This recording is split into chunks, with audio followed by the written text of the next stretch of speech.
మాదిగ గారు Singareni Madiga employees welfare association అదేవిధంగా SC సంక్షేమ సంఘం రెండు కూడా మరి గౌరవశ్రీ మందాకృష్ణ మాదిగ గారిని 25 తారీఖు రోజున ఆర్కే గార్డెన్ మార్కండే కాలనీకి సింగరేణిలో ఉన్న ఈ రెండు వెల్ఫేర్ అసోసియేషన్స్ కూడా గౌరవశ్రీ మందాకృష్ణ మాదిగ గారిని భారతదేశంలో అత్యున్నతమైన పద్మశ్రీ అవార్డు పొందినాక వారిని ఆహ్వానించడం జరిగింది.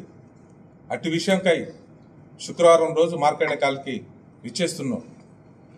గౌరవశ్రీ మందాకృష్ణ మాదిగ గారు ఎంఆర్పిఎస్ ప్రారంభం చేసి ఎస్సీ ఏబిసిడి వర్గీకరణ జరగాలనే లక్ష్య సాధనలో ఏదైతే డాక్టర్ బిఆర్ అంబేద్కర్ గారు రాజ్యాంగం రాసి రిజర్వేషన్ ఏ విధంగా అయితే ఇచ్చిండో ఆ రిజర్వేషన్ ఫలాలు పూర్తి స్థాయిలో 59 కులాలకు అందాలనే ఒక నేపథ్యంతో ఎంఆర్పిఎస్ ప్రారంభం చేసి జరిగింది.